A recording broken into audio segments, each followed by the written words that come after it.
안녕하십니까. 상속을 지금 준비하라 제31회 상속세 납부 물납 내용 강의를 맡은 저는 재정회계법인의 김호중 회계사라고 합니다. 준비한 강의 바로 시작하겠습니다. 물납이란 세금 이제 현금으로 납부하는 것이 원칙이지만 이제 아래 내용을 충족하는 경우에는 현금 대신에 상속받은 부동산이나 유가증권으로 세금을 납부할 수 있게 됩니다. 그래서 이제 요건들을 보면 상속재산 중에 부동산과 유가증권의 가액이 상속재산가액의 2분의 1을 초과하고 납부세액이 2천만 원을 초과하고 납부세액이 상속재산가액 중 금융재산가액을 초과하는 경우 이 경우에는 물납을 하실 수가 있겠습니다.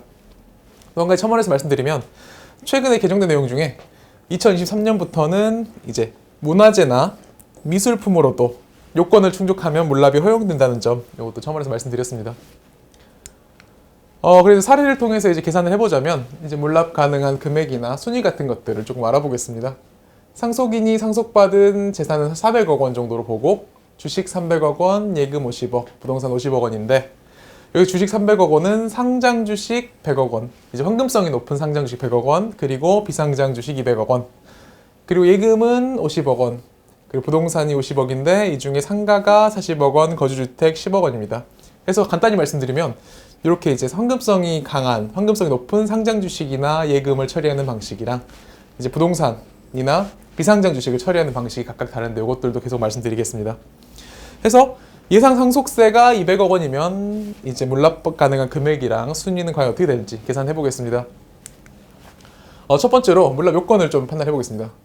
상속재산 중에 부동산과 유가증권 가액이 상속재산가액의 2분의 1을 초과하는지 초과하는데 이제 부동산 50억 원이랑 비상장 주식 200억 원이 이제 상속재산 400억 원의 2분의 1, 200억 원보다는 큰 상태죠. 요것들이 아까 말씀드린 좀 황금성이 좀 떨어지는 자산들입니다. 그리고 납부세액은 2천만 원을 초과하는데 요게 이제 상속재산이 400억이니까 2천만 원은 훨씬 초과하겠습니다. 그리고 상속세 납부세액이 상속재산가액 중에 금융재산가액을 초과하는지 요것도 초과하는데 이제 금융재산가액을 비교를 할 때 납부세액이 아까 200억 원 가정했죠. 금융재산이 예금 50억에 상장 주식 100억에 비상장 주식 200억 이렇게 350억처럼 보이는데 이때 비상장 주식은 빼고 예금이랑 상장 주식만 가지고 비교를 하게 됩니다. 해서 이제 이때는 납부세액이 요 황금성이 높은 금융자산들 간단하게 이렇게 설명드리겠습니다. 요 금액을 초과하기 때문에 해당 요건도 충족하는 것으로 판단이 됩니다. 해가지고 물납 요건은 전체를 다 그러니까 충족하는 것으로 판단이 되고 다음으로 이제 물납 할 수 있는 한도를 좀 계산해 보겠습니다. 한도는 요 아래 1번, 2번 중에 작은 금액 기준으로 가게 되는데 상속세 납부세액 곱하기 총 상속재산가액분의 부동산 더하기 유가증권가액 여기서 상속 납부세액 200억이었죠. 그리고 상속재산가액 400억 그리고 부동산은 50억이었고 유가증권가액은 비상장 주식입니다.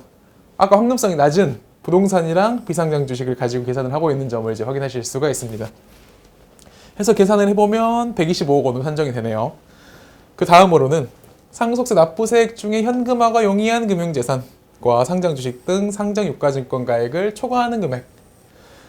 해서 이제 납부세액이 아까 200억이었고 예금 등이 50억, 상장 주식 100억 원에서 50억 원으로 계산이 됩니다. 여긴 또 이제 황금성이 강한 자산들 가지고 이제 계산을 했죠. 해서 125억이랑 50억을 비교해서 작은 금액 50억으로 물납 한도가 계산이 됩니다.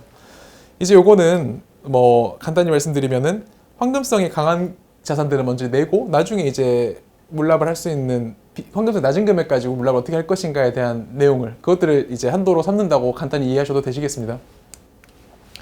그래서 물납 순위는 부동산, 비상장 주식, 상속인 거주주택 요 순서로 가는데 이제 부동산이 아까 50억 원 중에 40억 원 상가랑 10억 원이 거주주택이었죠. 그리고 비상장 주식 200억 원 이렇게 있었습니다.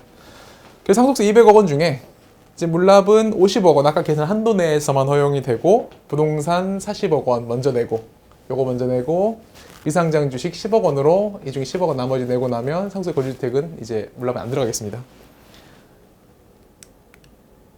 이상으로 준비한 내용 모두 말씀드렸습니다. 혹시 궁금하신 내용 추가로 더 있으시면 저희 유튜브에 댓글을 남겨주시거나 저희 법인으로 전화를 주시면 성실하게 답변 드리도록 하겠습니다. 이상입니다. 감사합니다.